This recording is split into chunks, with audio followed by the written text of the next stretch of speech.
Fala pessoal, sejam bem-vindos a mais um episódio aqui do nosso podcast Minha Igreja na Cidade.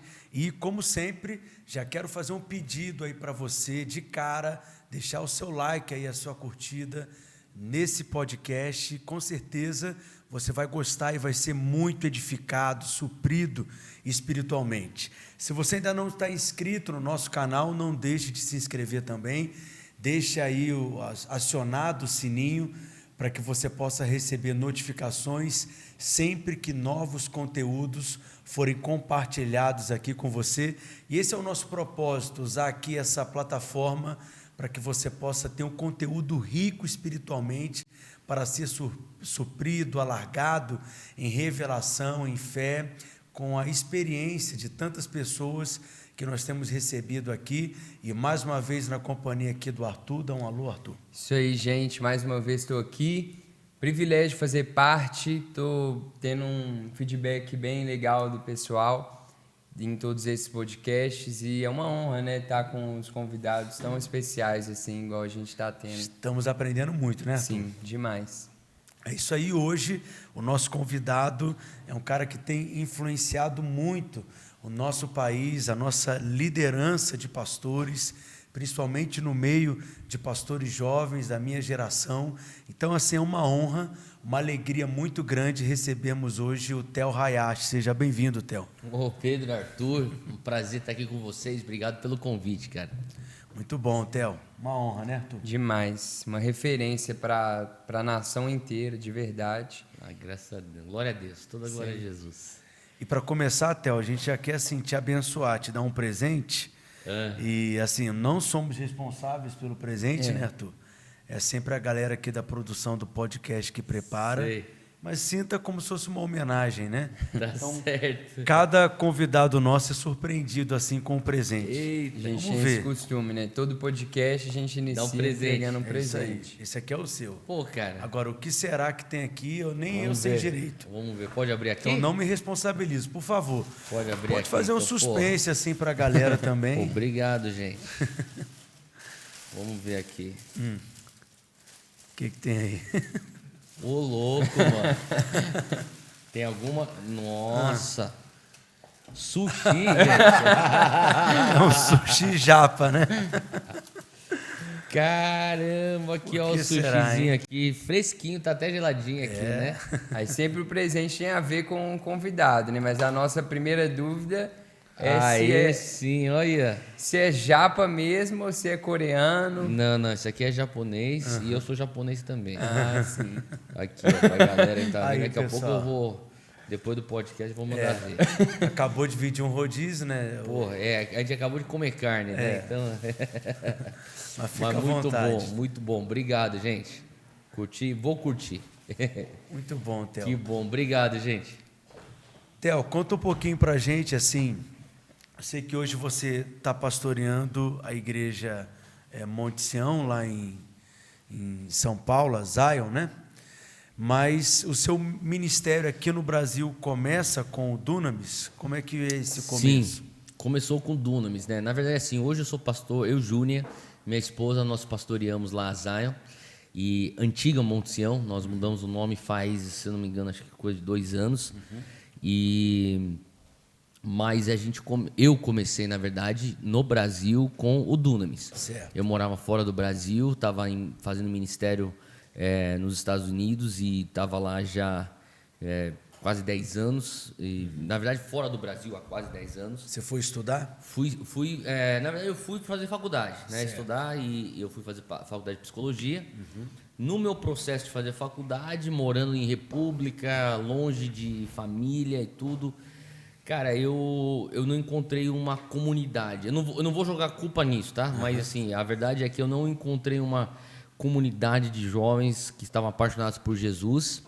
E eu fui me pegando assim, me esfriando na minha fé.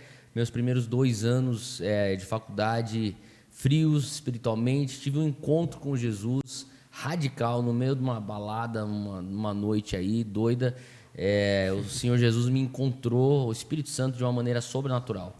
E mudou toda a minha vida. Eu parei meus estudos, eu tranquei minha matrícula na faculdade e fui fazer tempo de... Eu precisava de dar um tempo. E na hora eu senti o direcionamento de Deus para fazer um tempo com Jocum, nos Estados Unidos, YWAM, né? E no Brasil a gente traduz como Jocum. Sim. E, cara, foi um tempo assim que eu pude voltar a me apaixonar por Jesus e aquilo me pôs numa jornada ministerial.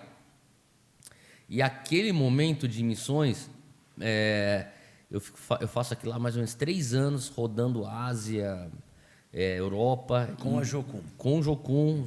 E depois saio da Jocum para assumir uma posição como pastor de jovens na Carolina do Norte, numa igreja afro-americana.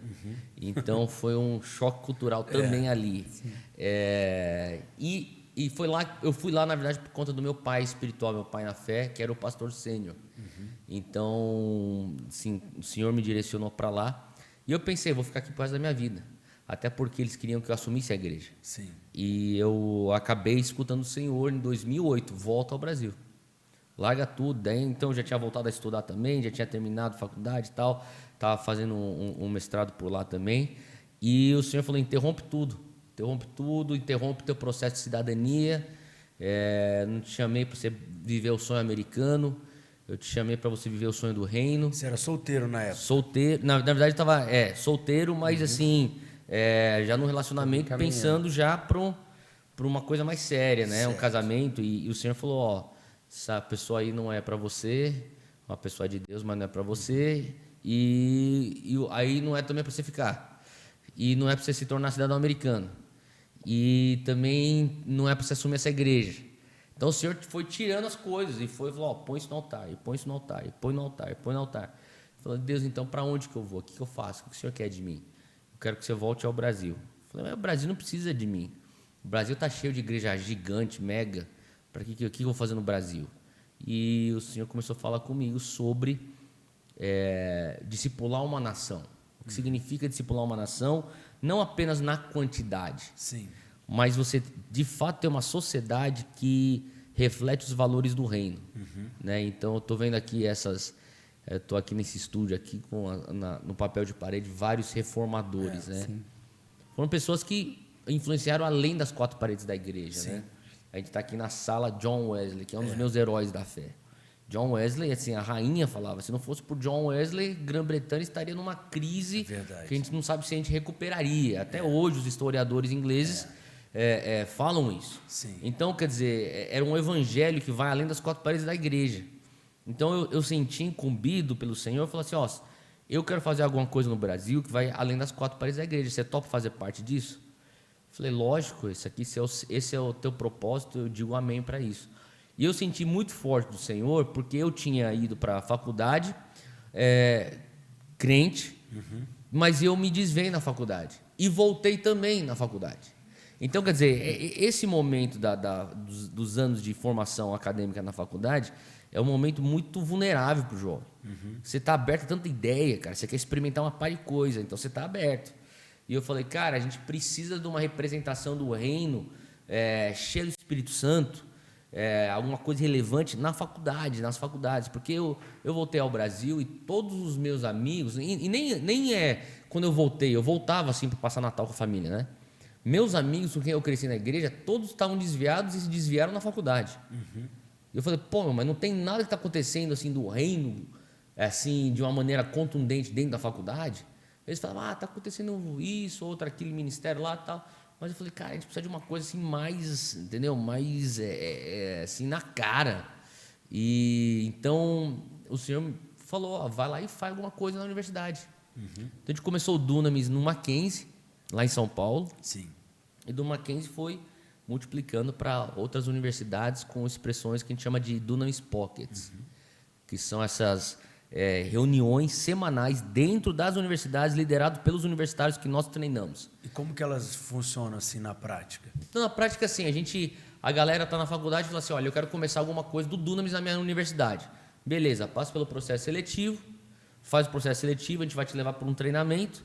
Depois que passou por um treinamento, oficialmente se abriu um Pockets aí na tua universidade, você é o líder, tem que ter o auxiliar, a gente tem toda uma estrutura, né? A gente ensina os caras como fazer a parada e tal.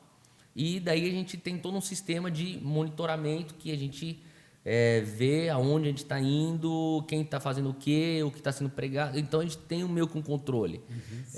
Mas ele se torna ainda mesmo um movimento, porque a gente não quer fechar tanto, a gente quer deixar o negócio ter vazão, né? Ter difusão. O próprio Dani, que a gente conhece, que é um amigo nosso, que ele, na época, ele veio a nós através do Pockets na universidade dele. Né? Então, assim, hoje a gente chegou a ter umas 450 universidades. Hoje a gente reduziu bastante. Maravilha. Porque a gente entendeu que tinha muitas coisas que estavam tendo uma característica por si só, que a gente falou, cara, sabe por que vocês não se organizam e começam a ter o próprio ministério universitário? A gente emancipou e pra gente isso é uma alegria. E nesse tempo de pandemia teve alguma mudança no funcionamento, na maneira... O pessoal fazia por Zoom, né? Mas não é a mesma coisa. Sim. E agora que abriu, agora o negócio está fervendo. Agora, assim, os testemunhos que chegam, assim, é cura dentro da universidade, é libertação acontecendo, nego sendo salvo, os testemunhos de gente querendo se matar, escuta o violão tocando em tal sala, entra lá, totalmente transformado, entrega a vida para Jesus. Então, quer dizer, é uma coisa assim, você que trabalha com bastante jovens, você sabe, a gente está na linha de frente, cara, né? Lá é onde o pau está quebrando, dentro da faculdade mesmo. Então, é muito legal ver o que Deus faz lá através de pessoas que não são pastores como nós. Tipo, a gente capacita o aluno para fazer da sala de aula o campo missionário. Você lembra assim de alguma história, de algum testemunho que aconteceu nesses grupos que de alguma forma te marcou? Cara, teve um que é uma universidade particular lá em São Paulo, Anhembi Morumbi, e fica bem, um campus urbano, bem na frente de uma avenida bem movimentada. O menino falou assim, quero me matar hoje. O cara saiu e tentou ser atropelado na avenida, não conseguiu. Os carros brecaram, fez uma voaça lá e tal, uma barulheira lá. E aí o menino saiu frustrado, falou assim, nem para me matar eu presto. Ele entrou de volta para o campus, para o prédio da universidade, e começou a subir as escadas. Ele falou assim, eu vou me jogar lá de cima. Se eu não me engano, tinha 6 andares. Ele falou, eu vou no último e me taco. Ele chegou, só que quando você chegar no 4º andar, as janelas estão tudo seladas. E ele não conseguia abrir, ele tentou pro 5º, não conseguia abrir, tentou pro 6º, não conseguiu abrir, começou a descer. Quando ele desce de volta pro 4º, ele escuta um violãozinho lá no final do corredor. Ele fala assim, depois ele falou pra gente, eu não sei porquê, aquele violão parecia que entrou dentro de mim, cara, e me puxava pra dentro daquela sala. Ele entrou para aquela sala, tinha uma roda assim, de universitários lá, o cara tocando violão, cantando lá daquele jeito lá, bem assim, sabe, bem despretensioso, tal, a galera lá adorando e tal. O cara pega e senta na cadeira lá e fica lá. Daí levanta uma menina, cara, universitária, tudo é universitário. Não tem um pastor de fora que faz a parada. É tudo liderado por alunos. Daí uma menina, aluna lá também, ela interrompe e fala assim, olha, eu nunca te vi, cara, mas o senhor está falando, e começa a trazer uma palavra de conhecimento para ele. E começa a falar sobre vida, que o diabo tentou tirar a tua vida, só que hoje o senhor está te dando uma nova vida. Você diz sim a essa nova vida, o cara tentou se matar assim, há minutos atrás. O maluco cai assim, no chão, ele começa o processo para se entregar a Jesus, tem uma manifestação, a galera ora por ele, o cara é liberto, o cara consegue confessar Jesus, e hoje ele está completamente servindo o Senhor. Chegou até a liderar uma época os Pockets, se formou, e isso aí é um dos testemunhos que mais nos marca, isso aí. Muito top. Pastor, como que funciona os Pockets? Você já falou que são os próprios universitários que lideram, compartilham a palavra, mas geralmente é naquele tempo de intervalo, é depois da aula, tem um horário para começar, para terminar? Cada universidade tem sua pegada, né? Tem universidade que faz em sala de aula, tem universidade que a faculdade tem capela, sede a capela, a galera da manhã. Mas são reuniões menores ou... Cara, a gente tem reunião, todas são semanais, né? E tem mais ou menos 1 hora de duração. A gente faz um método que a gente chama 20-20-20, que é 20 minutos de louvor, de adoração, 20 minutos da palavra, a gente faz questão do pessoal abrir as escrituras, e 20 minutos de ministração, que daí a galera ora por cura, ora por libertação, faz apelo para salvação, faz apelo para reconciliação, é ministração um pelo outro, né? Maravilha. Então é 1 hora.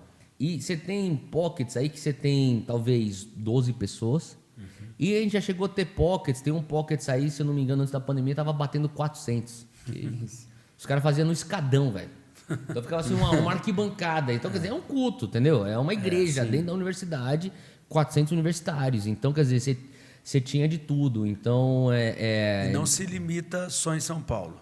Não, isso é mundo inteiro. É. Tem pockets na Rússia, tem pockets na Itália, a gente tem pockets hoje no Chile, no Canadá, nos Estados Unidos. Nos Estados Unidos deve ter uns 4, 5. A gente está começando esse ano para entrar muito mais forte nas universidades americanas, que tem uma necessidade incrível. Então, quer dizer, tem pockets na Argentina, na África, Que legal. tudo quanto é canto. E tudo começou com você, né? Nesse processo. Tudo começou porque, assim, o senhor falou comigo, eu alcanço as universidades. Os futuros líderes da sociedade estão lá. Verdade. Você pegar eles na universidade, você consegue lá na frente transformar a sociedade, né? Então, tem um dos meus heróis da fé, que é o Bill Bright, que é o fundador da Cruzada Estudantil. E ele falava assim, se conquistarmos as universidades hoje, ganharemos a sociedade amanhã. Verdade, que legal. E então, assim, a gente começou com 2 ou 3 lá no Mackenzie, que eram da igreja que era pastoreada pela minha mãe. E eu falei, pô, vocês são da faculdade? Tá, estudando, onde você estuda? Eu faço direito lá no Mackenzie e tal. Eu falei, então beleza, cara, um dia eu posso ir lá com você? Tipo, o que você quer fazer lá, né? Não, quero conhecer. Porque eu nunca tinha pisado numa universidade brasileira, cara, pelo que pareça. Estou falando de 2008, cara. Eu quero conhecer como que é esse negócio, porque eu tinha saído já e fiquei longe muito tempo. Eu falei, beleza, vamos lá. Daí eu fui, entrei no campus do Mackenzie pela primeira vez, eu lembro de 2008, fiquei olhando, um bando de gente, muito jovem para lá e para cá. Daí eu falei, eu vou começar a voltar aqui. Eu conheci já o campo missionário. Agora eu reconheci, né, o gramado agora, agora eu vou voltar. Daí eu voltava, cara, e ficava lá andando, orando. Ficava lá orando em línguas. Que legal. E daí eu pegava os 2 meninos lá comigo, começaram, falaram, vamos orar aqui. A gente ficava orando. Falei, se você tiver palavra de conhecimento, vai anotando que daí a gente vai começar a liberar aqui. Daí de repente apareceu, tudo bem? A pessoa, tipo, o que é? Assim, como é que tá tua avó, que tá com dor nas costas? Quem é você? Como é que você sabe? Daí aquele negócio abria, entendeu? Falei assim, não, eu sei que tua avó tá com dor nas costas, só que você também tá com um negócio aqui no teu ombro. Aí como é que você sabe? Chora aqui, Deus vai te curar agora. Que legal. E aquilo começou a gerar uma curiosidade, a galera começava a falar daquilo. Teve uma época que eu lembro assim que a gente começou a fazer isso e a galera sendo ministrada, sendo batizada no Espírito Santo. Às vezes a pessoa não era nem convertida, mas ela tinha contato com a presença de Deus. Sim. Ela tremia, ela chorava dentro da praça da alimentação.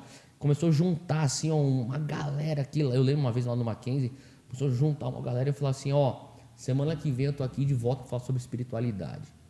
Demorou umas 3, 4 semanas para os caras sacarem que eu era evangélico. Os caras pensam, tipo, mano, essa coisa espiritual, muito doida e tal. Pá. Então a galera curtia isso, entendeu? Então eu comecei a ver, o pessoal tá faminto. Eles querem uma experiência. O cara não quer sentar aqui e ficar escutando teoria, blá, blá, blá, tal, papo evangélico e tal. Não, o cara quer ter uma experiência com o Espírito Santo. E se a gente puder dar vazão a isso, a gente vai conseguir levar as pessoas a terem um encontro com Jesus e serem discipuladas. Então, a gente viu isso. Sim. Pastor, eu tenho algumas dúvidas a respeito da Dunamis, porque a Sim. Dunamis ela tem várias frentes, assim, né? Tem o Dunamis Pocket, o Sim. Dunamis Farm. Sim. E o que seria, assim, para quem não conhece, o que é a O que é o Dunamis? movimento O que é o Dunamis? Tem a movimento? conferência também, Tem a né? conferência. Tudo começa com a universidade. Então, só para você entender, eu nunca tive na minha cabeça, assim... Eu cresci na igreja, assim, né? Então, eu sou filho de pastor, sou neto de pastor, assim, minha família inteira é cheia de pastor. Mas, ao mesmo tempo, a igreja, para mim, foi um lugar de dor. O meu pai biológico era pastor, meus pais pastoreavam a igreja desde pequeno, e eu vi, assim, como, assim, o meu pai abrindo mão da família, abrindo mão da igreja, abrindo mão da fé. Aquilo foi muito traumático para mim quando meu pai foi embora, quando eu tinha 8 anos de idade. E isso foi tudo dentro da igreja. Então, assim, meio que a gente viveu o nosso trauma dentro da igreja. Então, a igreja se tornou um lugar de trauma. Então eu via tudo esse lance todo assim de os bastidores da igreja. Eu falava assim, cara, não quero isso para mim não. Isso aí já é. Eu sei que tem muita gente boa no meio da igreja, mas também tem muita coisa que eu não concordo dentro da igreja. Então, quer dizer, para mim foi um lugar de trauma que eu falei assim, ó. Inclusive, quando eu voltei para Jesus, eu falei, Deus, eu quero servir o Senhor, mas não quero servir dentro da igreja. Então, por isso que eu comecei a me envolver até com muitos movimentos para-eclesiásticos. Sim. Falei, não, eu quero servir a Jesus, não quero servir a igreja. E o Senhor foi transformando meu coração, curando meu trauma, porque isso era um trauma mesmo.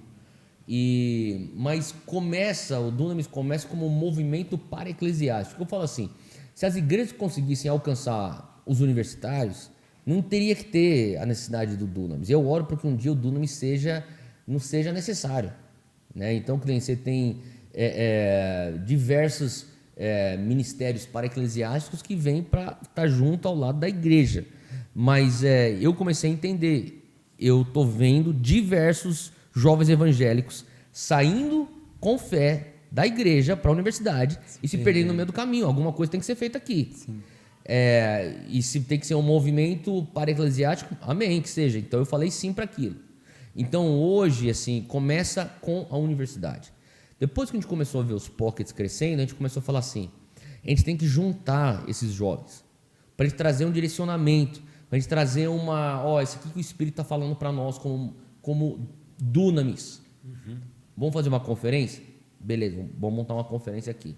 Então a conferência se tornou o polo que reunia a galera da UFRJ, sim, a galera que estava lá na UFSC, lá em Santa Catarina, o cara que estava lá na UNB de Brasília, o cara da USP lá de São Paulo, todo mundo vinha junto. Daí o pessoal vinha e o pessoal do Pockets falava, vem, dorme em casa, fica aqui, vamos fazer a conferência Dunamis. Então a gente tem que se organizar para a conferência. A gente começou a ver a importância da conferência. Então vamos se organizar para fazer uma conferência o melhor que a gente pode fazer, com excelência. Beleza, quando começou a fazer a conferência com excelência, a gente começou a entender, cara, a gente vai precisar aqui de um departamento aqui de mídias, alguma coisa aqui. Eu tinha já, na época também, eu não estava no Ministério Tempo Integral. Os primeiros 5 anos do Dunamis eu era parcial. E eu trabalhava em agência de publicidade. Então, mesmo com formação de psicólogo, um amigo meu era dono de agência, falou, Theo, vem comigo aqui. E eu caí para dentro desse mundo de publicidade. Daí eu fiquei com ele. Então, eu comecei a sacar e falei assim, mano, a gente tem que pegar essa mentalidade criativa que eu estou vendo aqui nas agências e eu tenho que botar isso para conseguir comunicar para todos esses jovens aqui.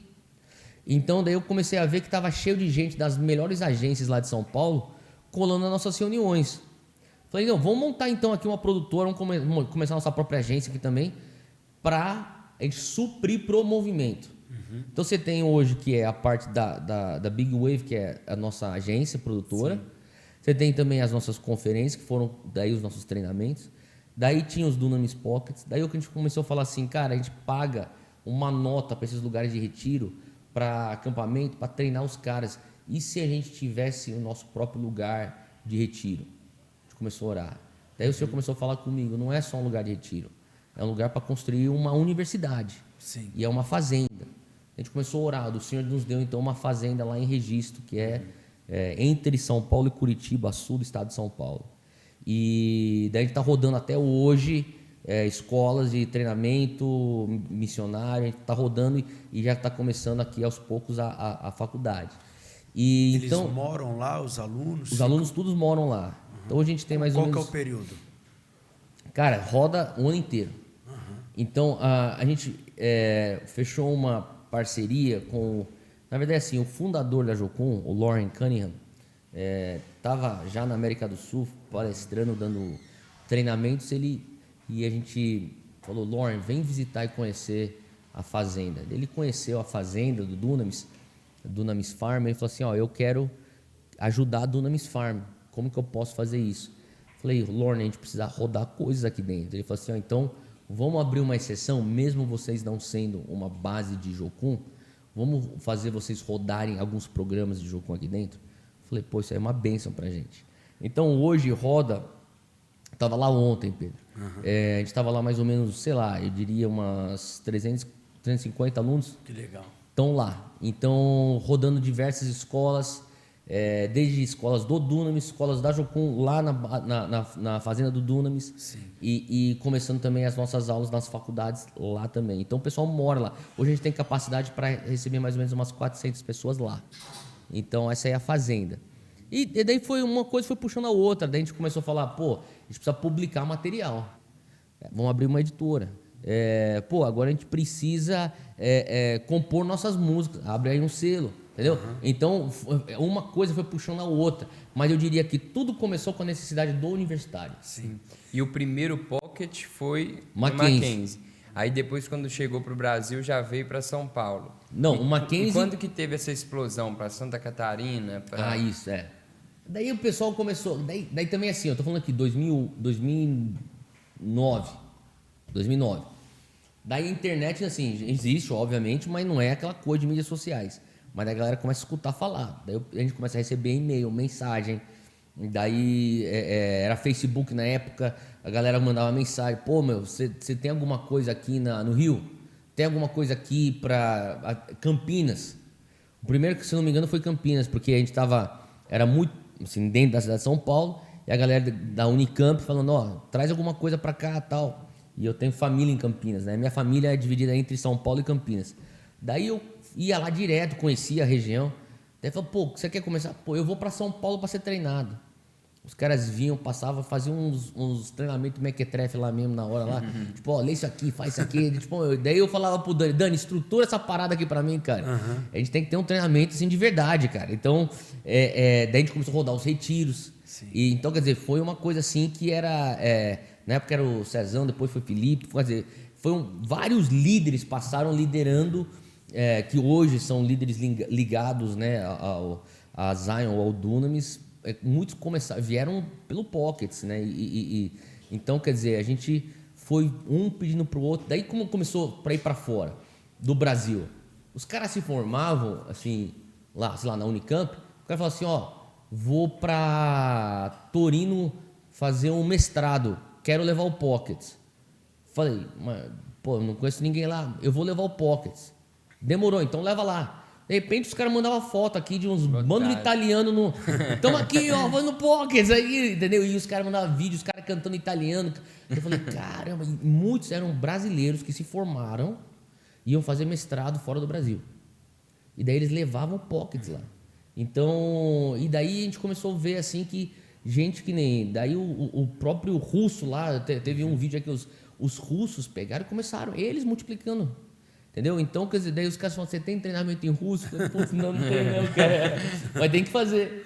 Então, quer dizer, a gente foi vendo quando Deus vai soprando, né? Ele vai levando. Hoje, quem está acompanhando a gente agora e percebe, assim, um universitário que está tendo essa direção, assim, para começar algo, qual é a maneira que ele pode achar mais informações? Melhor maneira, pelo que é bom, assim, hoje é totalmente natural isso, é pelo Instagram. Vai no @DunamisPockets. Pockets é a palavra bolso em inglês, Pockets. Pockets, né? Então, por quê? Porque a visão, Pedro, era assim, a gente quer ser um bolso de avivamento dentro da universidade. Então, a gente falou, vamos atrás de um nome que assim, a gente já está vendo que Deus vai soprar para fora do Brasil. Vamos pegar um nome mais global, e vai dar certo na Argentina, no Chile, dar certo na Europa, nos Estados Unidos. Então, a gente começou a ver, a gente queria bolsos de avivamento, de Dunamis, que é o poder explosivo do Espírito Santo, bolsos desse poder dentro das universidades. Então, essa era a visão. Então, a melhor maneira é @DunamisPockets lá no Instagram, e a galera vai dar toda a atenção e informação que você precisa lá. Muito bom. E o Dunamis tem alguns valores, né? Sim. A gente percebe uma ênfase nas disciplinas espirituais, oração em línguas, os dons espirituais. Eu acho assim, né? Assim, você que lidera igreja, você sabe, né? Que a igreja mesmo se torna uma extensão da gente, do líder, né? Então, para mim, assim, eu fui tocado pelo Espírito Santo no meio de toda aquela coisa que eu estava vivendo, longe de Jesus, de uma maneira muito palpável, com poder. E eu precisava daquilo. Eu falo assim, que eu não me desviei porque eu queria pecar, eu me desviei porque eu estava entediado. Eu queria adrenalina, velho. Tipo, mano, eu quero me divertir, cara, entendeu? Eu tô aqui na faculdade, cara, Eu era tipo o cara que promovia a balada, todas essas coisas todas. Então, quer dizer, amigo dos DJ. Então, por que eu queria? Eu quero pecar? Não, eu quero me divertir, cara. E a galera que tá lá também tá querendo se divertir. Então, vamos fazer alguma coisa. Então, o Senhor sabia que para me pegar, eu precisava ter um encontro com poder, uma coisa palpável. Tanto é que na noite que o Senhor me tocou, cara, que eu fui pro banheiro no meio da boate, tipo, meu, o que tá acontecendo comigo? Fiquei sóbrio imediatamente, chorando assim, debaixo de convicção do Espírito Santo, no meio da pista de dança, saí correndo pro banheiro, comecei a tacar água, eu falei, Deus, se é o Senhor me chamando de volta, eu digo sim, se for para viver a parada que eu leio em Atos. Amém. Eu quero viver aquilo. Entendeu? E eu falei, Deus, eu quero ver os sinais me acompanhando. Amém. Então, quer dizer, querendo ou não, aquilo passa para as pessoas que você está liderando. Né? Então, assim, aquela coisa de a gente quer ver o sobrenatural. A gente quer viver o sobrenatural de uma maneira natural. Eu estou voando para cá hoje de manhã, e eu estou aqui no assento lá no avião. O cara da minha frente, um senhor com uma dor de cabeça, ele sinalizou as aeromoças, tudo com maior comoção. Já tava para chamar os médicos para virem para lá, se tinha um médico lá. Pô, daí na hora eu falei, pô, não é possível que o cara vai ficar bem na minha frente. Não, cara, isso aqui não vai acontecer não. Eu já catei, falei, com licença, eu vou orar pelo senhor, tudo bem? Já meti a mão aqui no ombro dele e vim, cara, e vim orando. Daí o cara foi chorando, de repente ele olhava e falava assim, não, tá passando. Tá passando. Eu falei, não, o Espírito Santo tá te tocando agora. Isso aqui eu declarando assim, tipo, agora, você vai ser curado agora. Não é se Deus quiser. Deus quer, lógico que quer. Verdade. Entendeu? Então, quer dizer, se Deus quiser, eu vou ser curado. Não, Deus quer, cara. A gente vai orar agora por cura. Entendeu? Então, quer dizer, essa pegada nossa. Pra gente fomentar isso, nós precisamos ter disciplinas. Sim. Então vamos ter momentos de jejum, a gente tem temporadas de jejum. É a conduta dunamis, Conduta dunamis, isso. A gente jejua, a gente quer, assim, a gente encoraja, para não falar forçar, a gente encoraja todo mundo, você vai ter que estar numa leitura diária da palavra, a gente tem todo mundo está no mesmo plano de leitura, então chega até a ser uma parada meio monástica, onde a gente está todo mundo jejuando junto, todo mundo lendo a palavra, meio mesmo metodista. Junto. Isso, bem metodista, exatamente. É o que John Wesley tinha, que George Whitefield não tinha. O movimento. Né? Tipo, o cara pegou, ele sistematizou a parada. Isso aí. Falou, agora isso aqui é escalonável. Vral, e foi.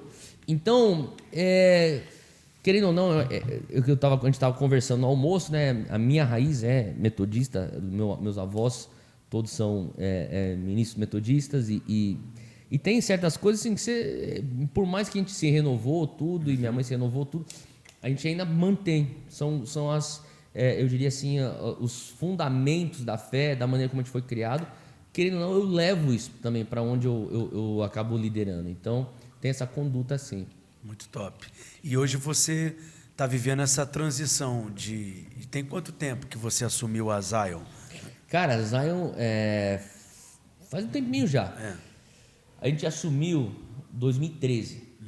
Eu e Júnior, né? A gente casou e a gente voltou de um tempo de sabático fora. Em 2013, assumimos em 2013, final para segunda metade do ano de 2013, e a gente pegou uma igreja assim bem diferente do que ela é hoje. Mas ao mesmo tempo eu acho assim que a gente, pela graça de Deus, conseguiu manter a essência. E minha mãe que plantou a igreja, ela sempre assim, não, vai. Ela é super empoderadora. Eu não quero saber, se tiver que mudar o nome, muda o nome. Só mantenha a essência daquilo que a gente acredita, os princípios da fé. Mantendo isso, cara, Deus está te dando a visão, toca esse negócio para frente. Então a gente está entrando agora aí em mais ou menos aí 9 anos. 9 anos à frente da igreja. 8 anos, 8 anos. Então tem bastante tempo já, né? Já faz um tempinho já. A igreja tem quantos anos? A igreja é já mais antiga. A igreja, ela começou no dia 7/7 de 77. Então, bem profético a parada. Mas era na época, minha mãe me conta que assim, era a época que você tinha que esperar sair publicação no Diário Oficial. E daí você não tinha controle quando que ia ser lançado lá. Entendi. E daí foi no dia 7/7 de 77. Então, minha mãe plantou a igreja, e depois, assim, outros pastorearam a igreja. Eu saí, obviamente, quando eu fui embora do Brasil, pensei, nunca mais volto para essa igreja. E o Senhor, depois, de uma maneira bem interessante, me trouxe de volta. E mesmo com o Dunamis, porque assim, o Dunamis a gente começou em 2008, mas eu fui só assumir a igreja em 2013, então esses 5 anos eu frequentava a igreja. Eu estava lá na igreja, servia na igreja e tal, só que liderava algo que era fora da igreja, um movimento para-eclesiástico. E sempre tive aquele negócio, não, eu vou ficar aqui, ó, servindo a Deus aqui, não preciso me envolver com a igreja. Então, Deus foi mexendo no meu coração. Hoje eu sou apaixonado pela igreja, entendo que não tem como você viver o cristianismo fora da igreja. E ela foi plantada, então, pela pastora Sara. Sim, foi. Como é que foi esse começo, assim? Cara, essa história é muito doida. A história do lance assim, da minha mãe, assim, começa com a denominação Metodista Livre, que meu avô plantou, começou a ala nipo-brasileira da Metodista Livre. Então ele saiu plantando igreja. Onde tinha japonês, meu avô estava lá evangelizando, discipulando, plantando igreja. E o lance foi que o pessoal na época, eu nem sei como que é hoje, mas na época a sede da Metodista Livre mundial era em Michigan. E o pessoal veio para fazer o relatório lá do que está acontecendo lá no Brasil. E quando chegou na ala nipo brasileira, eles falaram, uau, a gente ficou impressionado, a gente quer dar um prêmio aqui para você. Meu avô, isso.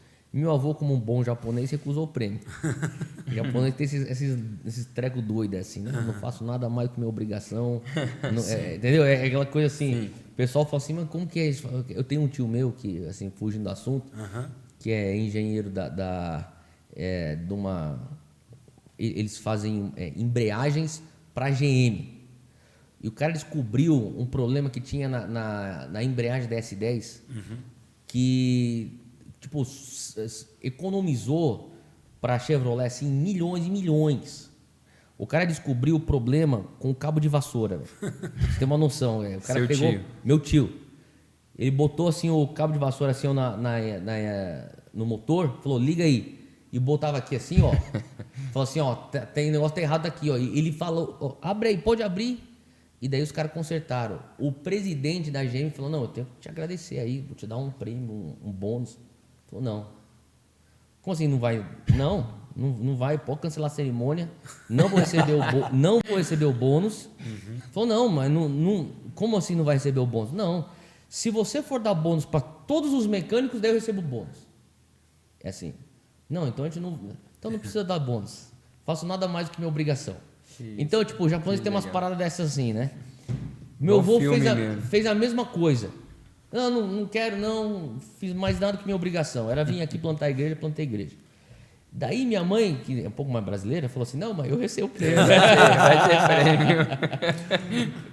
Brincadeira, mas minha mãe chegou e falou assim, ó, seguinte, eu tenho uma curiosidade. Ela aproveitou e falou assim, eu tenho uma curiosidade. Vocês têm universidades nos Estados Unidos, né? Metodista Livre. Temos.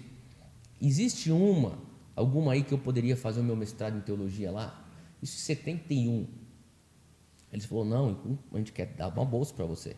Então minha mãe foi para fazer o mestrado dela lá para estudar teologia.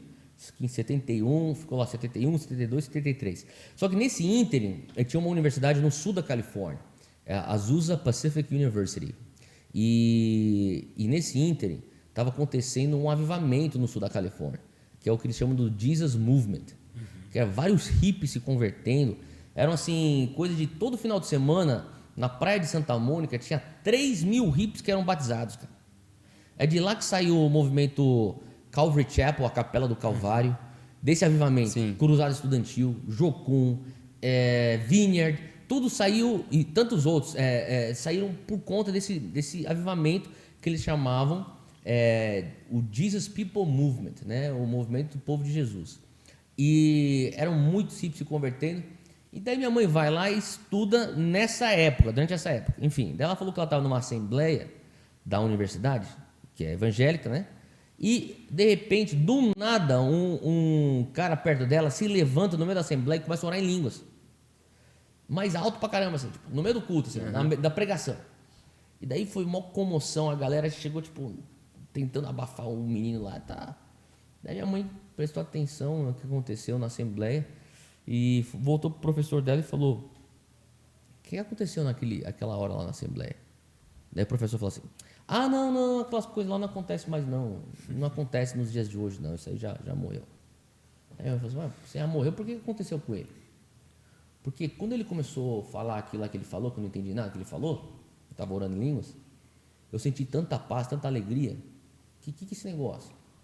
Daí minha mãe ficou lá perguntando lá, professor, isso é minha mãe que me conta. E o professor, tipo, não vamos falar sobre isso não vamos falar sobre isso não. Daí a amiga dela, uma coreana, chegou e falou assim para ela, Sara, não tem problema, eu vou te levar para uma reunião, você vai entender. Eu falei, tá bom. Assim, tem uma mulher que está vindo aí para pregar e ela vai vir num auditório aqui na cidade, a gente vai lá para assistir o culto dela, você vai entender. E ela falou, quem que é? O nome dela é Catherine Kuhlman. Nossa. Tá bom, vou lá. Aí. Entendi. Né? E daí a minha mãe falou que ficou lá na galeria, que o coral da Catherine Kuhlman vinha, cantava antes, fazia o louvor. E um dado assim bem bizarro disso aí. A Catherine Kuhlman passou nesse coral, nesse auditório, se chama Shrine Auditorium. É onde eles tinham, numa época, os Oscars eram lá nesse auditório. É lá em Los Angeles, no centro de Los Angeles. E ela passou em 72, 73, e eu fiz essas pesquisas depois, porque a mãe do Andy Bird, que lidera o The Stand comigo, cantava no coral da Catherine Kuhlman. Daí ele falou assim para mim assim, cara, que ano que tua mãe foi para a reunião da Catherine Kuhlman lá no Shrine Auditorium em Los Angeles? Eu falei, foi 72. Minha mãe falou que foi em 72. Ele falou assim, então, ela só foi para Shrine Auditorium em 72 e 73. E nas duas vezes minha mãe estava cantando no coral.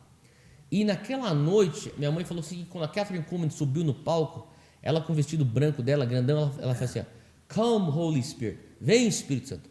Minha mãe falou assim que ela sentiu como se fosse uma onda do Espírito Santo, assim, um poder, tocando ela. Uau. Então, quer dizer, enquanto minha mãe estava sendo tocada pelo Espírito Santo na galeria, a mãe do Andy estava cantando no coral, tipo, você entende o que eu tô falando? Sim. E quem diria que e agora? 50 anos depois, eu e ele, a gente estaria trabalhando juntos. Entendeu? Então, quer dizer, são coisas assim... conexões divinas. Destinos proféticos, conexões divinas. Então, minha mãe teve esse encontro com o Espírito Santo e quando voltou ao Brasil, assim, os batismos do Espírito Santo, dentro da Metodista Livre mesmo, na mocidade, e os milagres, começou então a se rebuliço lá dentro, né? E no início, assim, todo mundo achou, tipo, uau, que incrível e tal. Só que eu tô falando assim, da ala japonesa agora, né? Eu não sei como que é na ala brasileira. Isso, o que eu sei é que minha família me conta. Mas o pessoal começou a ficar incomodado. E, assim, por mais que meu avô tenha plantado a denominação, tem um concílio lá. Sim. E o concílio começou a pressionar meu avô. Falou, tua filha não pode ficar fazendo essas coisas aqui, não. Então, chegou um determinado momento que meu avô catou e falou assim, é o seguinte, tá o circo está armado, eles vão te pressionar para fora, então deixa eu te falar o que vai acontecer. Ele falou, eu acredito em tudo isso que vocês estão vivendo. Eu tive essa experiência no Japão e eu tive que negar essa experiência para fazer o que eu estou fazendo com a denominação. Você não vai cometer esse mesmo erro. Olha só. Então, ele falou assim, sai e começa uma igreja mesmo. Vai lá, abre o CNPJ, faz estatuto, faz tudo certinho e começa. Só não leva ninguém. Tá bom. Daí minha mãe falou assim, pode deixar que eu vou fazer isso, não vou levar ninguém. E falou para todo mundo, fica aí, vocês não vêm comigo. Mas não tem jeito, né? O povo vai. O pessoal estava faminto, muitos jovens foram. Que hoje não são jovens, né? São hoje eu diria, as famílias que são pilares da nossa igreja hoje. Que já são lá antigas, estão lá desde o início. Muito legal. Mas começou desse jeito, e começou na sala de uma das famílias, foi crescendo e oraram, procuraram de Deus, buscaram qual que é o nome, Monte Sião, acharam esse nome. Começou como Igreja Evangélica Monte Sião. E daí mais tarde a gente mudou o nome para Zion Church, até para ter um alcance um pouco mais global, mas assim que começou a nossa jornada. Lá. E hoje a Zion está em outros países também. Hoje, o que começou? Eu nunca pensei, Pedro, que eu iria plantar igrejas. Eu nunca tive essa coisa assim, quero plantar igreja. Quando eu disse sim para começar a pastorear, eu e Júnior, eu falei assim, Júnior, aqui a Júnior queria ser missionária, né? Daí eu falei assim, você vai casar comigo, eu sempre achei que eu nunca ia ser pastor, mas assim, eu estou orando aqui, Deus está mexendo no meu coração, é possível que como é que você... Ela, eu estou com você, então, beleza. Daí eu falei, bom, então já que vou pastorear, a gente vai pastorear junto, vamos só cuidar aqui da nossa igrejinha aqui. Esse negócio de alcance, a gente tá fazendo pelo Dunamis, essa coisa assim. Agora, vamos ter a nossa igrejinha aqui no nosso canto, aqui tranquilo e tal. Tá, beleza. Então, por muito tempo a gente falou assim, vamos fazer só aqui no nosso canto. Só que, quando você começa a ver os líderes novos sendo formados, chega uma hora que você não tem aonde fazer o cara servir. Daí eu começava a falar pro cara, meu, você tem uma igreja no teu coração, vai lá, meu Deus te abençoe, vai lá e vai na besta. Eu chegava a determinado momento que o pessoal falava assim, cara, eu não quero sair fazer as coisas, eu quero ser enviado, eu quero ter uma conexão, vamos, entendeu? E eu falei, não, Deus, eu não quero sair plantando igreja, eu não quero plantar igreja, eu quero ficar quieto aqui no meu canto. Daí finalmente foi com o Dani, cara. Que Foi o primeiro? foi o primeiro, assim. Na verdade, assim, o Dani, ele falou, Theo, eu preciso plantar uma igreja, eu quero ir. O senhor falou para eu ir pro Equador, eu falei, Dani, vai na paz, cara, eu tô aqui por você, ora, Deus vai te dar um nome, vocês vão. Qualquer coisa que precisar, me manda uma mensagem aqui que a gente te ajuda, cara. Vai lá, mano, entendeu? Só que daí a gente vinha conversando, eu e o Dani e a Mari, que é a esposa do Dani. Não, cara, a gente tem que ter uma conexão com a Monte Sião lá em São Paulo e tal, e ainda era Monte Sião. Falei, Dani, tá bom. Daí começou com Recife, uma família de Recife, falando, ó, a gente escutou de Deus que vocês vão plantar uma igreja aqui em Recife. Eu falei, vocês estão escutando errado, porque eu não vou plantar igreja nenhuma. Vou ficar aqui só em São Paulo. Eles não quero saber, porque já tinha, assim, a gente tinha começado já naquela época, eu tô falando de 4, 5 anos atrás, uma transmissão online. A gente se reúne aqui em casa e a gente assiste tudo culto aqui. A gente não vai para a nossa outra igreja mais não, a gente já se desvinculou. Essa aqui é a nossa igreja.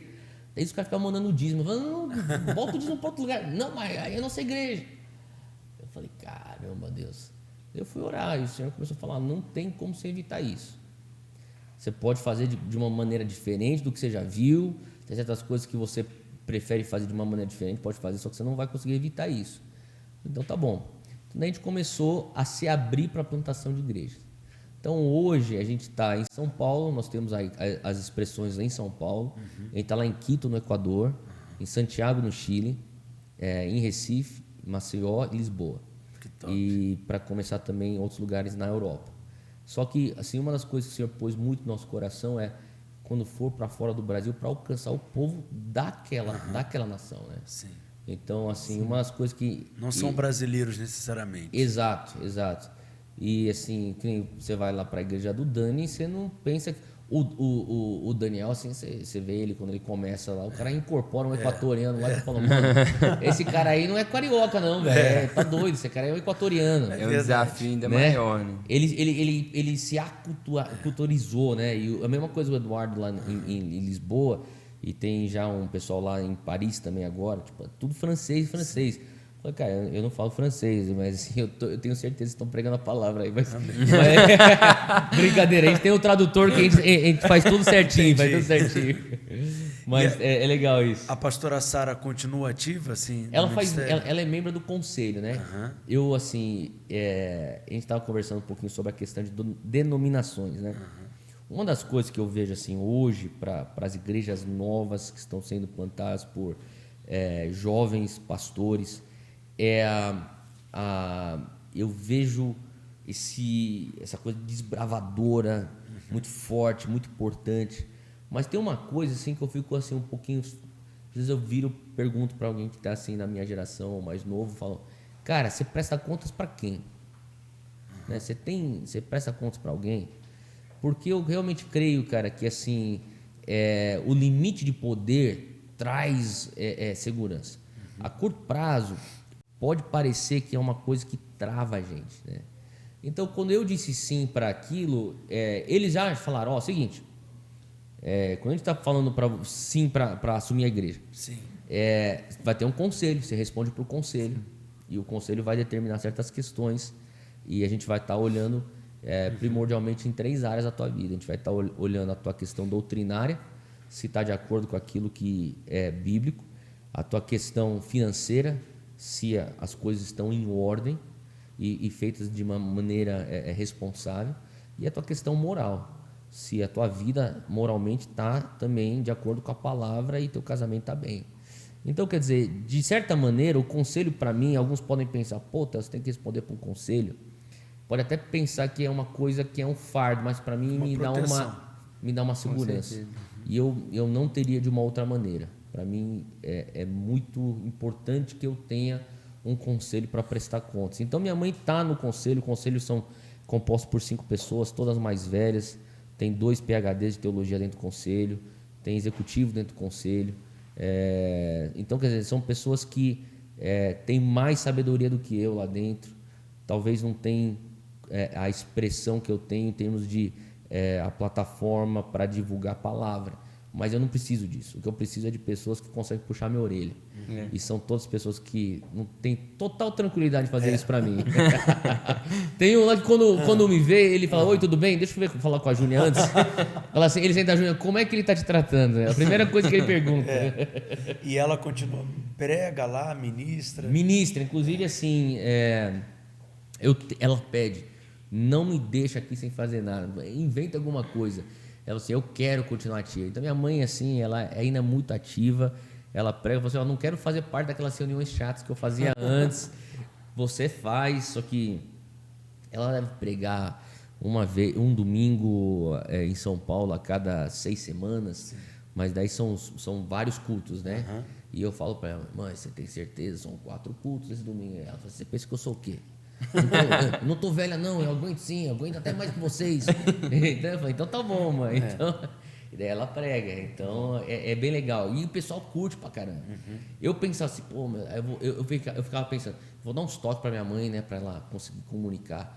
Pô, mas a molecada gosta daquele jeito, entendeu? Claro, pra molecada, é a avó deles. Sim. Entendeu? E eles curtem pra caramba do jeito que minha mãe fala.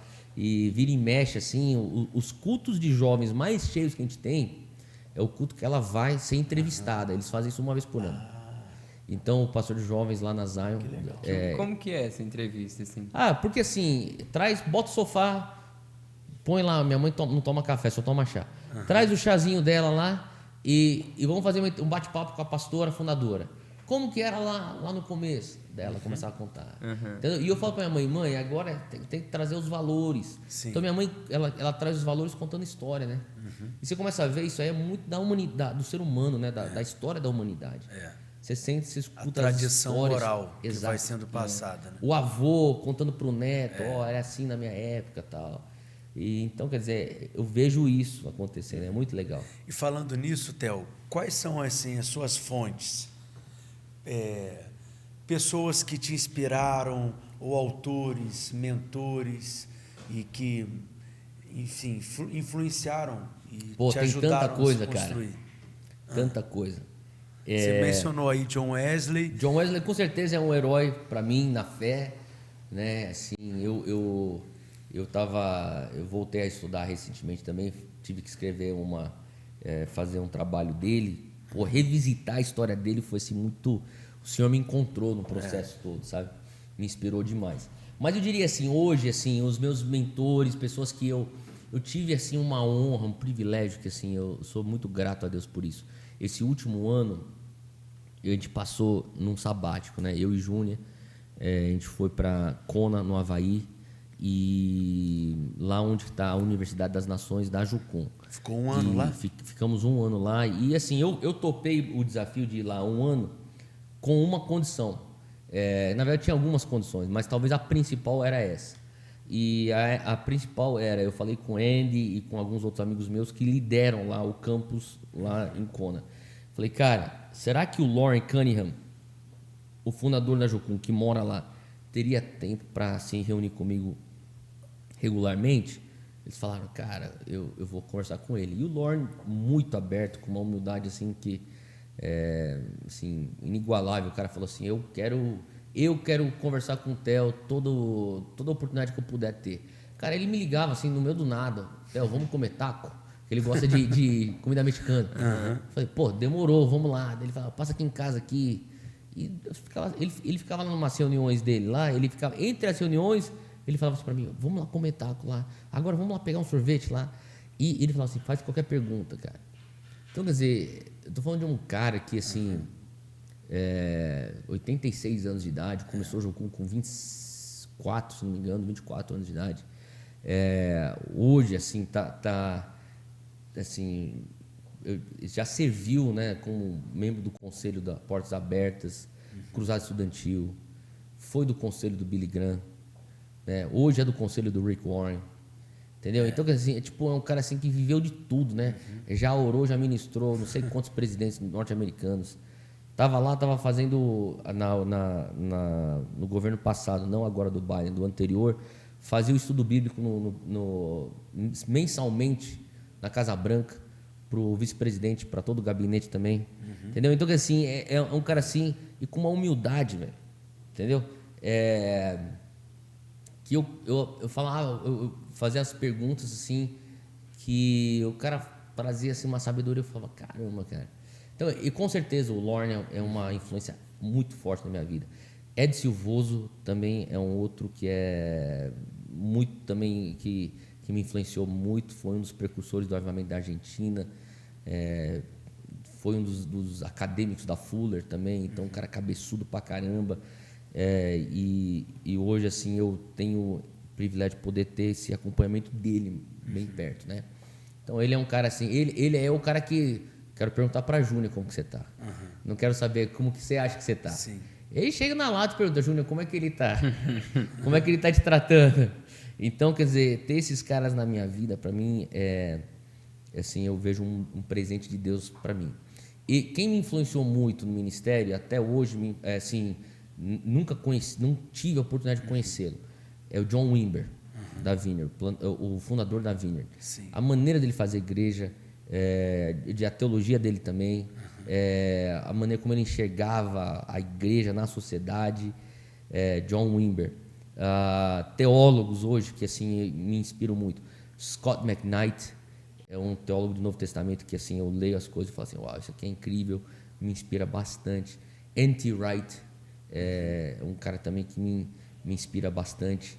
E R.T. Kendall também da Westminster Abbey, né? Que pegou a igreja, meio que foi o sucessor, né, do Dr. Martin Lloyd Jones. São pessoas assim que eu leio. Então esses caras têm sido assim uma referência para mim. Eu diria que seriam essas pessoas. E como que surgiu a visão dos 7 montes? Que é uma ênfase, né? Que... Sim. Eu falo assim para as pessoas, né, cara? Eu não gosto de falar 7 montes. Eu falo 7 esferas, porque eu acho que montes ele traz uma conotação de dominianismo, né? Que é a última coisa que eu acho que as pessoas que difundiram essa mensagem querem trazer. Tem pessoas que pegam isso e trazem isso. Mas assim, por exemplo, eu aprendi isso do Lorne. O Lorne e Bill Bright, da Cruzada Estudantil, foram pessoas que começaram a difundir essa ideia. Tiveram outras pessoas mais recentes que pegaram e focaram muito nessa coisa de monte, né? Sim. E eu acho que isso aí é um pouco perigoso, porque traz uma conotação da igreja evangélica dominando a sociedade. Né? Eu não acho que isso é bíblico. Eu acho que a gente está aqui para liderar como Cristo liderou. Cristo lidera como um líder servo. Né?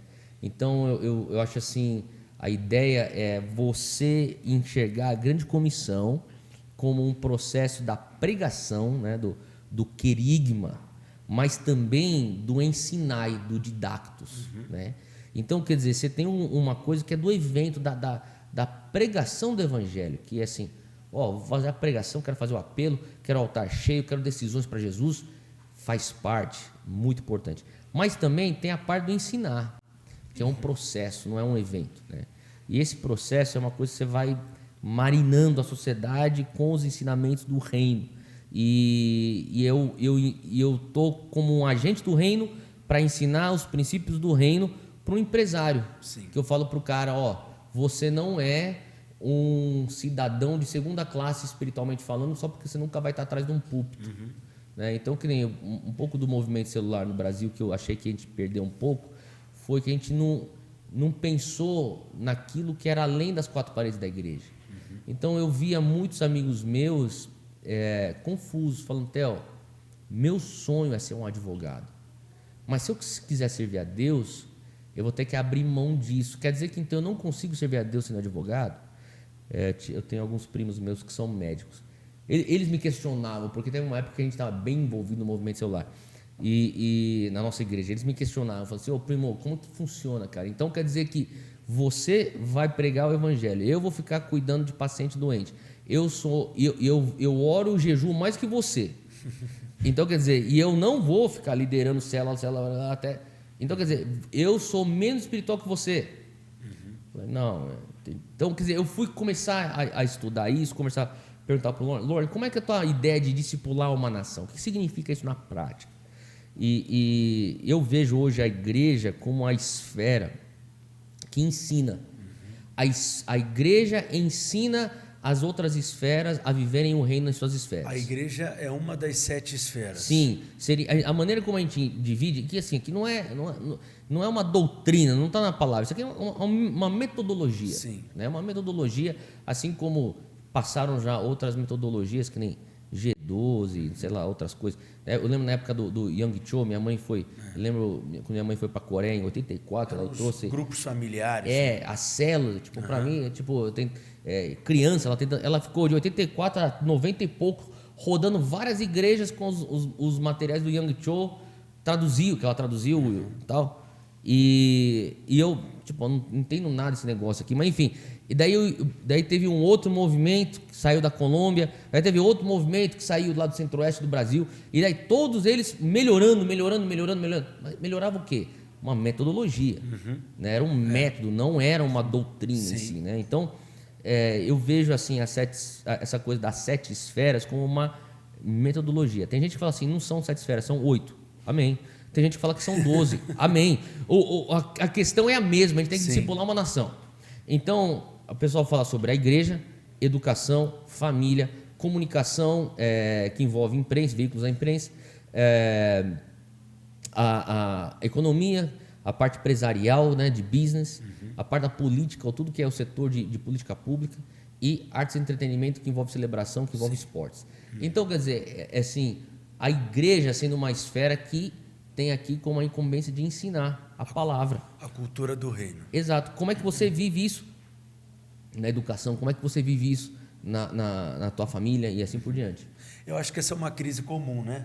As pessoas, elas não têm, às vezes, a revelação do sacerdócio universal dos crentes. Há 504 anos atrás, uma das principais ênfases da reforma foi essa, mas 500 anos depois os crentes continuam não tendo clareza disso. Deus não chama pessoas só para serem pastores, ou para serem evangelistas, né? Ou seja, pessoas que vão ficar ali dentro das 4 paredes. Mas Deus chama advogados, médicos, empresários, atletas, e ali eles vão exercer o sacerdócio. Eu tenho um jogador de futebol que eu comecei a acompanhar. Hoje ele é nossa igreja, né? Meio que veio... Porque jogador de futebol também muda muito, né? Por causa de contrato. E acabou vindo para nossa igreja por conta também de uma mudança de contrato. Mas, cara, o coração desse cara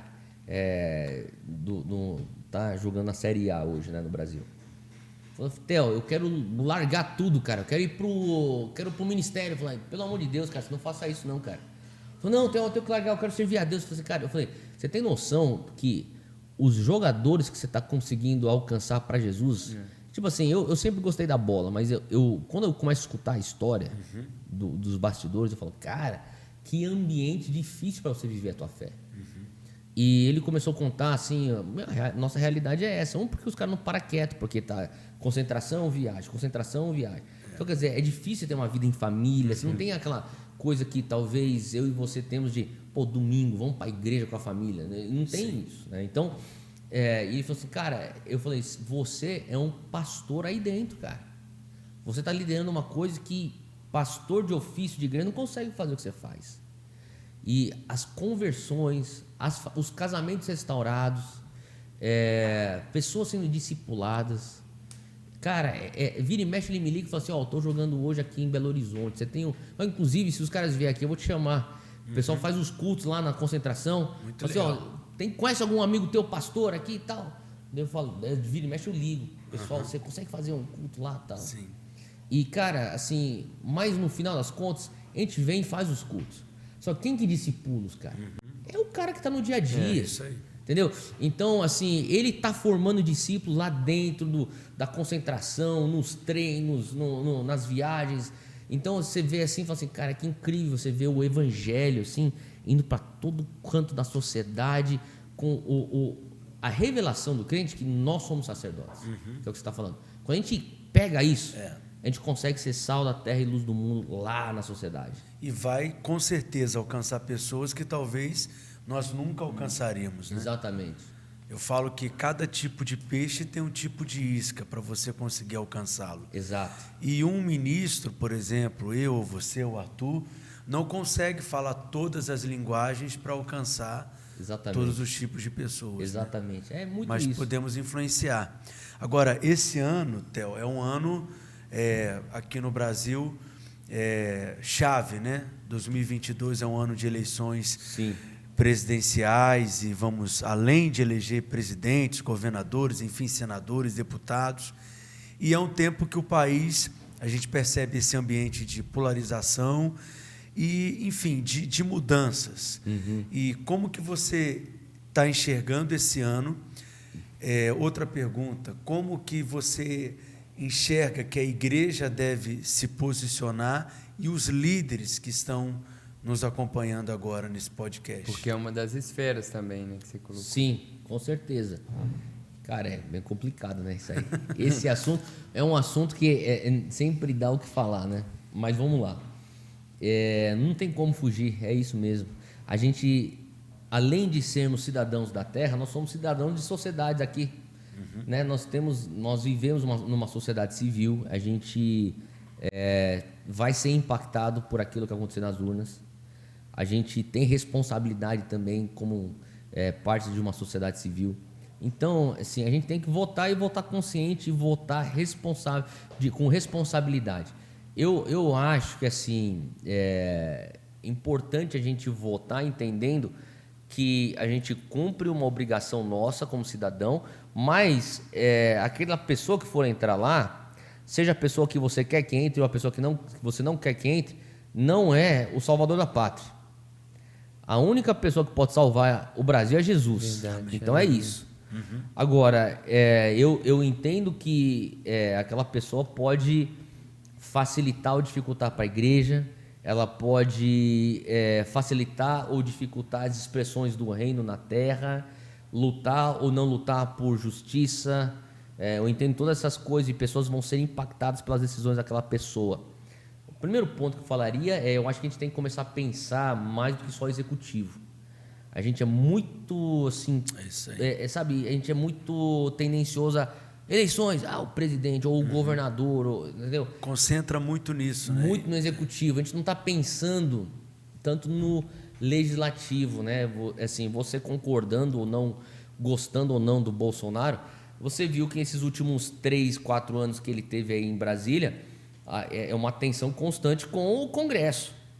Né? E o Congresso determina a governabilidade. Você pode até torcer e falar que bom que o Congresso não dá tanta trela para ele, ou que bom que o Congresso deu espaço para ele. Isso aí é uma outra discussão, mas a questão é que a gente tem que pensar no legislativo. Eu acho que todo mundo falaria, quem que você votou eleições passadas? O cara sabe se o cara votou para o Bolsonaro ou para o Haddad, só que muitos nem lembram qual deputado que os caras votaram. Nem lembro que deputado que eu votei. Então, quer dizer, eu acho que primeira coisa, para o jovem evangélico, para o líder evangélico que está escutando a gente hoje, é importante a gente ensinar e falar sobre a importância de votar bem no legislativo. Né? Votar para deputados, senadores que estão defendendo os nossos valores. Número 1. Número 2, eu falaria, que eu já mencionei, o cara que está lá não vai estar lá daqui a 4 anos. Então, acho que tem coisa que a gente briga e se levanta para uma coisa assim, tipo, como se você estivesse fazendo isso de uma maneira até um pouco muito fanático, dos dois lados. Né? Então, tipo, o cara não vai estar lá daqui a 4 anos. Então, é algo que a gente... E não quer dizer que você não deva dar a importância para o teu voto. Tem que ser importante. E eu diria, vote não em pessoas, vote em princípios. Você nunca vai ter uma pessoa perfeita para você votar e falar assim, é isso. Sim. Esse cara é o presidente perfeito. Não tem. Nenhum dos candidatos são perfeitos. Então eu falaria, pense quem está defendendo a maior parte. Ninguém vai defender totalmente seus princípios também não. Mas quem está defendendo o que defende a maior parte dos seus princípios. Então eu votaria nessa pessoa. E tem que ensinar o povo, tem que falar sobre política. E a responsabilidade do cristão na sociedade. Eu acho que isso é uma coisa que quando a gente não fala ao longo dos 4 anos, chega só no ano de eleição, a gente começa a falar, soa muito apelativo, sabe? Só que se é uma coisa que você vem ensinando, doutrinando, constante do púlpito, acho que é uma coisa muito natural de ensinar as pessoas assim que você vive a tua fé. A gente fala de educação, a gente fala de família, a gente fala de finanças, por que não pode falar de política? Faz parte da nossa vida, a gente é impactado por política. Então, acho que é importante a gente entender, quebrar esse tabu. Legal. E se a igreja se calar, né, acaba que o mundo não vai se calar, né? Acaba Exatamente. Influenciando as pessoas também. Teve eu não sei quem falou isso, uma vez eu li essa frase, assim, aonde a igreja não discipular, ela está sendo discipulada. É isso, cara. Aonde a gente não está indo para frente, a gente está retraindo. Então, se a gente não está apontando para os nossos jovens, é assim que vive o reino na política, por isso que vote dessa maneira. Ou sonhe, ore para que Deus venha levantar políticos assim, assim, assado. É isso. Então, eu vejo... Tem um discípulo meu que tá na política, né? Ele tomou esse tempo, ele estava em oração. Eu saio como candidato a deputado federal ou eu não saio? E a gente estava em oração junto, tentando discernir. E abriu-se uma oportunidade para ele estudar fora do Brasil, para fazer uma mestrado de política pública. Eu falei para ele assim, Kriegner, você tem que ir agora, porque você tem que jogar o jogo longo prazo. Se você começar agora, assim, talvez você não vai conseguir nem ter mais essa tela para se preparar a longo prazo. E uma das coisas que o Senhor me confrontou muito com isso porque esse é um jovem que tem liderança nata. Então, na minha cabeça como pastor, eu gostaria muito de ter ele como um pastor braço direito meu. Ou pastor de uma das plantações da nossa igreja. Sim. Mas o Senhor começou a trazer uma convicção no meu coração. Se você fala das esferas, honra o chamado que eu pus para ele especificamente. Então, eu creio assim, quando a gente começa já a falar desde cedo, é uma coisa que faz parte da maneira como a gente vive o evangelho, eu acho que tem uma certa naturalidade naquilo. E a gente começa a ver assim o reino se expandindo para além das 4 paredes. Então, Amém. E, Theo, e o Descende no Brasil foi 2019. 2020. Começo, bem antes da pandemia. E como é que foi essa experiência? Cara, assim, o Descende pra gente foi... eu nunca pensei em ser parte do Descende, até porque inicialmente o Descende era uma visão muito americana, né? Então eu falava pro meu amigo o Andy, falava assim, cara, eu apoio você em oração, cara. Se você quiser, eu posso até te ajudar em levantar recursos, sei lá. Eu vou pro campo de guerra com você, cara. Só que isso aí é parada tua. Quando ele começou a orar mais, a gente começou a orar junto, a gente começou a sentir muito de Deus, que era uma coisa além dos Estados Unidos. Então, por isso que lá em Orlando mesmo, com uma concentração tão forte de brasileiros, parece que acendeu uma luz no coração de todo mundo que estava liderando. Nós somos em 7 líderes do Descend. E meio que acendeu, tipo, cara, o Brasil é o próximo. Depois aqui da Flórida, vamos para Orlando. Depois de Orlando, vamos para o Brasil, né? Então, quer dizer, Deus fez de uma maneira muito miraculosa. Eu pensei que eu ia ralar que nem um maluco para tentar encher metade do Morumbi, do estádio do Morumbi. Em 6 horas, lotou o Morumbi. Depois a gente abriu o Allianz Parque, lotou em 3 dias. Depois o Mané Garrincha também veio. Então, quer dizer, 3 estádios num dia só, mais de 150 mil jovens simultâneos, presencialmente. Mais de 2,2 milhões simultâneos online. E o que mais me alegrou foi ver a idade média de 24 anos de idade.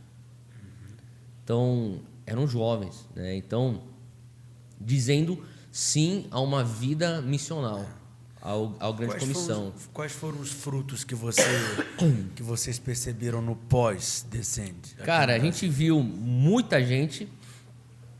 Hoje eu estava conversando com outro missionário também da Jucum, lá de Curitiba, e ele estava me trazendo bastante dados. Assim, Theo, com o Descend, a gente conseguiu alimentar diversas agências missionárias no Brasil. Só a Cruzada Estudantil, se não me engano, também me trouxe depois o um dos responsáveis lá, um dos líderes lá me mandou uma mensagem, falou assim, ó, só por causa do The Sand, se eu não me engano, foram assim coisas de 100 e poucas universidades que a Cruzada Estudantil abriu no Brasil. A gente viu muitos jovens se ingressando num trajeto para missões. Isso a gente viu. Outra coisa que a gente viu foi muita mobilização em prol de adoção. Adoção de crianças. E eu falaria também uma coisa que a gente viu, mas a gente quer ver mais e quer mensurar melhor, é engajamento bíblico. Que é uma coisa que eu acho que é o que está queimando no meu coração desde que eu voltei do Havaí. Tipo, cara, a gente precisa engajar a nossa geração jovem evangélica na palavra. Eu não estou falando, tipo, ó, vamos todo mundo num plano de leitura, Gênesis e Apocalipse. Talvez, mas talvez... O que eu estou falando é, as pessoas precisam se engajar biblicamente, entendeu? Então a gente tem hoje uma geração evangélica que ela é evangélica na cultura, mas não necessariamente biblicamente no pensamento. Sim. Ela não pensa biblicamente. Então, é porque a gente criou uma cultura evangélica moderna, pop, geração Z, entendeu? Então, quer dizer, só que o que significa eu viver e pensar biblicamente? Então, essa é uma coisa que a gente viu muita gente se aderir ao plano de leitura, de engajamento bíblico, só que eu acho que é uma coisa que eu gostaria de ver mais. E eu vi também uma das coisas que não era nenhuma das nossas pautas de resultado, mas eu vi como um resultado daquilo, é unidade no corpo, né? A gente viu muito... Cara, eu ficava vendo aqui umas pessoas que falavam assim, mano, eu sei que os caras são rivais, só que os caras estão dividindo o mesmo palco, cara. Entendeu? É uma coisa assim, tipo, cara, que coisa bizarra, velho. E eu via que era só a graça de Deus, cara. Era o Espírito Santo guiando. Então, a gente está agora indo maio para Kansas City, em Kansas, em junho para Noruega, outubro, Buenos Aires e ano que vem tem mais. Muito top. Maravilha. Muito legal, né, Arthur? Muito legal. Eu não tive a oportunidade de participar do Decente, mas você foi, né, pastor? Foi, estava lá. Foi show. Agora, Theo, para a gente ir concluindo, você começou falando que a igreja, num certo momento, foi um lugar assim de dor para você. Sim. E pela experiência que você teve, né, na família, com seu pai. Sim. Hoje você e a Júnia são casados há quanto tempo? 10 anos. 10 anos. 10 anos, uma Tem década. 2 filhos. 3 filhos. 3 filhos. A gente tem o Zeca de 6, o Coa de 5 e o Beni novinho. Sim. Vamos lá. 9 meses. 9 meses. E como que você está tendo oportunidade de fazer hoje assim, diferente com eles? Qual que é a dinâmica que você usa? Quais são os princípios que você tem na sua casa, assim, para que seja uma outra experiência? Cara, boa pergunta, cara. A gente... uma das coisas que eu mais quero é que meus filhos, obviamente, amem a Jesus, mas que amem a igreja. Eu amo a igreja, entendeu? Eu falo assim, cara, a igreja, para mim, mesmo crescendo com tudo aquela coisa que foi um trauma na nossa vida, eu digo na nossa vida, eu e minha irmã, a gente amava a igreja. A gente amava ficar lá na igreja, assim... Aquele ambiente ali. O ambiente, cara. Assim, eu não vou falar assim que, como criança, eu queria ficar dentro do culto, que eu não conseguia paraquedas dentro do culto, mas eu gostava de jogar bola, tinha uma quadra lá na igreja, ficava jogando bola, entendeu? Eu queria... Pra mim, cara, final de semana tinha que estar na igreja. E de castigo, minha mãe falava assim, olha, se você não fizer isso, você não vai... Não vai na igreja. Você não vai no sábado, porque no domingo ela não ia deixar eu faltar, mas no sábado, que era... reunião de jovens, que eu não era nem jovem, eu era criança, mas eu ficava lá brincando. Tava lá no meio. Tava lá jogando, brincando, levava a bicicleta para a igreja, ficava... Então, quer dizer, pra gente, era assim, um lugar que a gente amava estar. Eu oro para que meus filhos venham ter isso. E até agora estão tendo. Amém. Estão tendo. Mas assim, engraçado, né, que você começa esse movimento de jovens, você não pensa em ministério infantil. Até você ter filha. Daí, agora eu falo assim, mano, o Ministério Infantil tem que ser o melhor que tem aí, tem que ser o nosso. Como é que tá o orçamento do Ministério Infantil? Vamos aumentar esse orçamento aí. Então, quer dizer, eu tô assim, eu sou grato a Deus porque a gente tem líderes assim incríveis no Ministério Infantil lá, que tem sido assim uma referência e tem feito trabalho incrível. Então, assim, meus filhos amam ir para a igreja, gostam de ir pro culto. tem o último culto lá que a gente não deixa eles irem porque é muito tarde que tem que acordar o dia seguinte para ir para a escola, né? Mas os meninos não querem ir embora da igreja, cara. Então a gente fica muito feliz. E eu acho que assim também é você meio que trazendo assim uma naturalidade para a coisa, né? Então assim, eu acho que assim, às vezes eu vejo gente que poda muitas crianças dentro da igreja. E eu entendi depois que eu fui pai, que assim, tem que arcar com um pouco da bagunça de criança. Porque é preferível você arcar um pouco com essa bagunça e ter eles amando a igreja do que fazer aquele negócio se tornar tipo um quartel-general. E o moleque nem quer mais ir para a igreja, entendeu? Então, eu vejo esse equilíbrio. E é uma coisa que a igreja tem que se despertar, né? Se nós alcançarmos as crianças, não vamos ter o retrabalho. Ou na adolescência, Exatamente. ou na juventude. Trabalho de base, né? É isso. Muito bom. Estou segurando aqui, gente, o livro do Theo, Next Level, da editora Quatro Ventos. Fala um pouquinho do livro, Theo. Pedro, esse aí é o meu primeiro livro mesmo. Eu tenho só 2 livros.